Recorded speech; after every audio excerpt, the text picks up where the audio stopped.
that timeline makes a lot of sense because the Great Awakening in the media happened. It had a very, so sociologists have found that had like a very specific starting point, which was around 2011, 2012, when the New York Times erected its paywall, not coincidentally. That's when you started to see woke terminology start to just absolutely skyrocket across the major mainstream liberal news media. So sociologists have literally trawled the archives of the New York Times and the Washington Post and NPR and the Atlantic and all of these outlets, and they found that words like oppression, marginalization, the word people of color near the word oppression or marginalization, white privilege, it's like a hockey stick. Yeah. Like they were kind of like this until 2011, 2012, they started to totally skyrocket. And what happened in 2015 was white liberals, their opinion as it was polled by sociologists, so public opinion among white liberals started to outpace public opinion of Blacks and Latinos in terms of how radical it was on issues of race. So that impact of the skyrocketing of the use of these terms in the liberal media, by 4 years later, by 2015, it had this huge impact on public opinion of white liberals to where they became much more extreme in their views on race than Blacks and Latinos and started using this very academic language. And that's kind of where the Great Awakening started. Did you see that one study that showed liberals, white progressives, are the only racial group in the United States with an out-group preference? Yes. So what that means is people who are Hispanic or Latino slightly tend to prefer being around people who are Hispanic or Latino. Black people slightly. It's like, I think, 18% of 100. So it's like, it's low, but it exists. White conservatives slightly prefer to be around white conservatives, and liberals prefer not to be around white people. Did you notice? That's just weird. Yeah, there's also a correlation with the graph that you were mentioning that I've been seeing online with, of course, Occupy Wall Street, and some people theorizing that this was the corporate media's response towards people going against the big banks, going against the big institutions that have failed them, going against the banker bailouts that have redistributed wealth to the very rich, taken away from the very poor.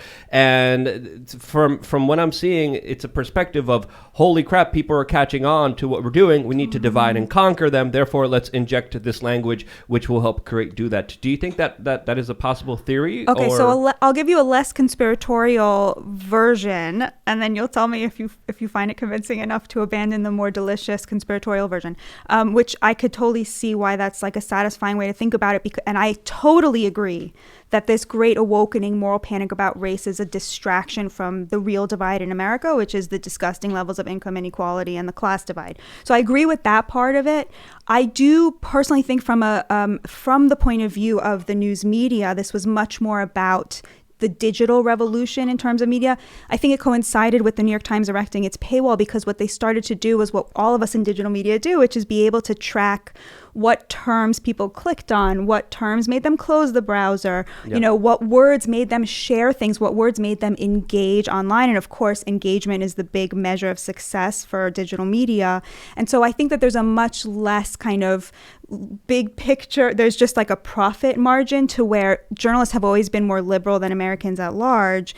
But here you had their corporation saying, no, chase that, racial liberalism because our audience likes it. I would even go just a little bit further and say maybe the algorithms that favored that were also manipulated because of that larger possible conspiracy. But same reason. We could also live in a reality where both are true at the same time. Well, no, look. So I wasn't convincing enough to abandon. No, you're right. It could be both. No, I'm kidding.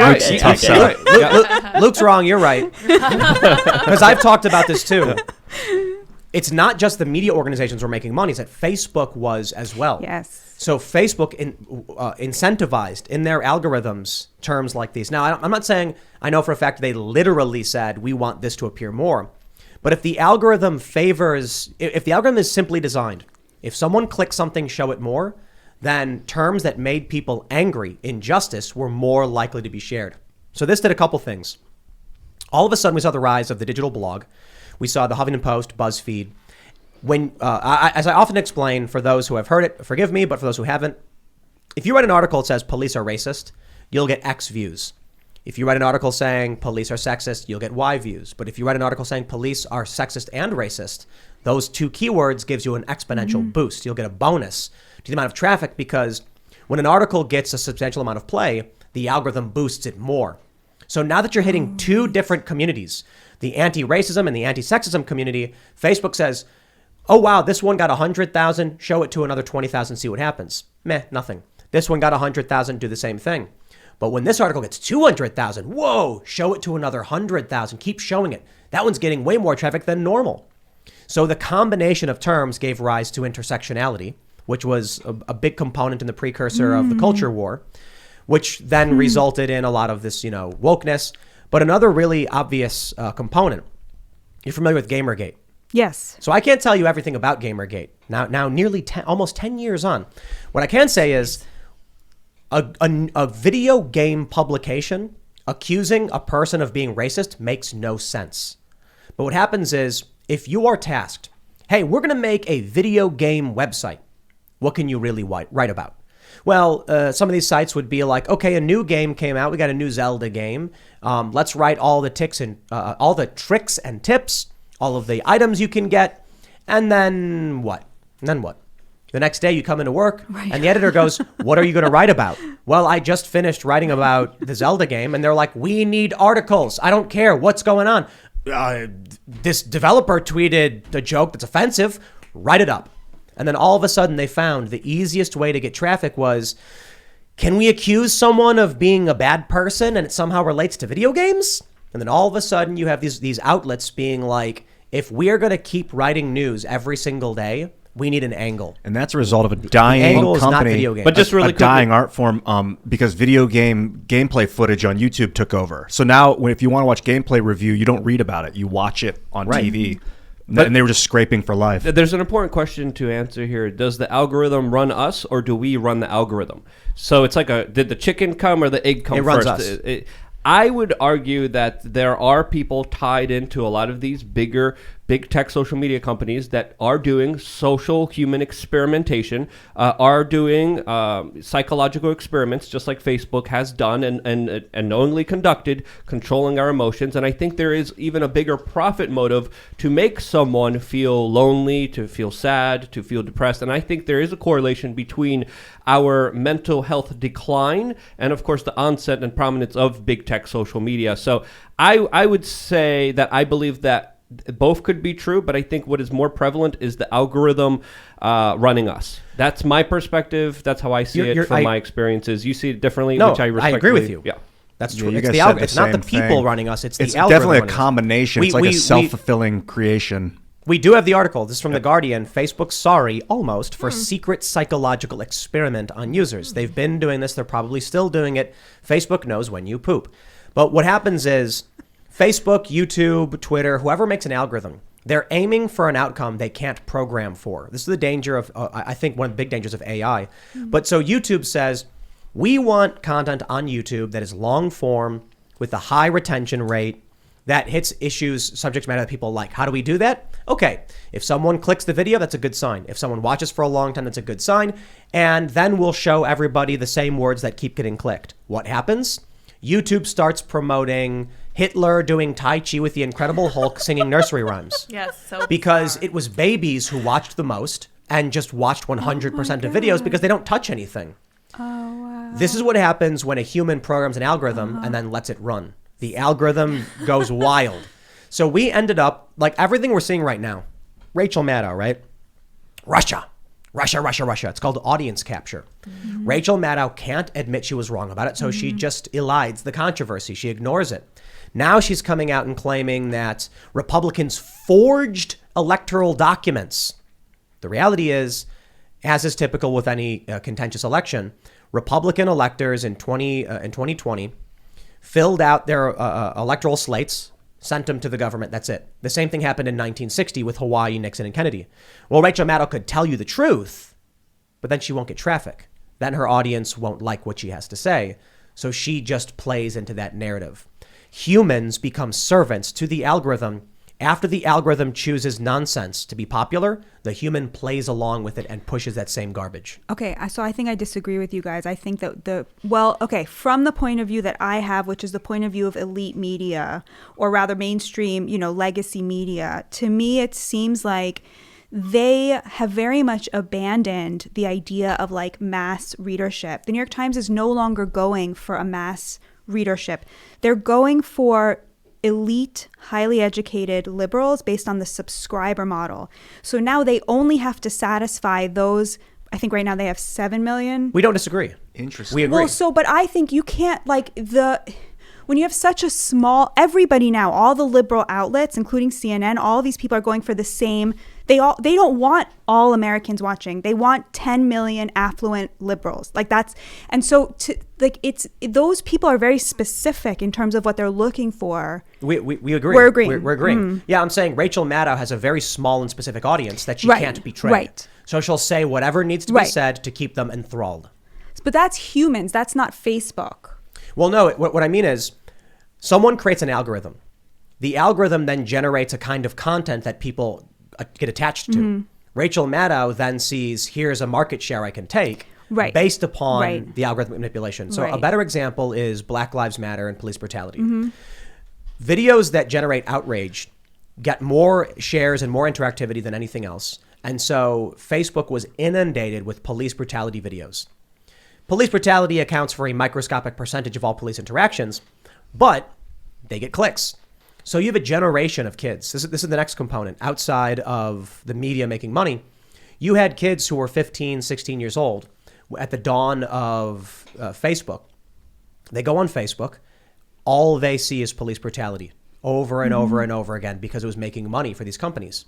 Then by the time they're out of college and they're 22, a few years later, it's 2012, 2013, and they are hypnotized, believing the entire world is police hunting down black people. So their whole perspective is warped to an insane degree.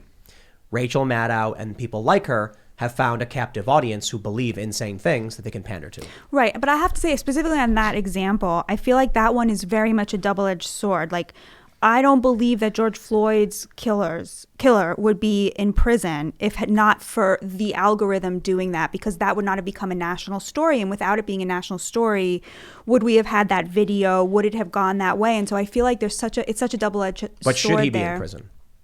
Oh, there's a divide in this country between conservative. Is there though? There is, absolutely. Really? Oh, we've gone over that story to a great degree. When the story first broke, we were all very much on the side of like, whoa, that was really wrong of him to do. And then when the body camera footage got released, we were like, wow, the media lied to us about everything. Noting like with George Floyd? Yeah, like George Floyd was on a speedball. He had high doses of methamphetamine and what else did he have? Nicotine, caffeine, fentanyl, and he was chewing on a speedball. 5 drugs. Yeah, but he was strangled to death. I mean, yeah, technically I think cause of death was cardiac arrest, but that might have been due to asphyxiation. No, it was strangulation. There were 2 autopsies that came out. The family's autopsy said it was strangulation, and then the state coroner said it was. No, but I watched the whole trial, and it was very clear that it was strangulation. Well, I mean, that wasn't even contested by his lawyer. Well, it's not. I'm not trying to get into an argument between us about it. I'm down to go deep because on that, I'm willing. I'm willing to have the argument. You know, he should be. You know, manslaughter at the very least. But the issue is that it's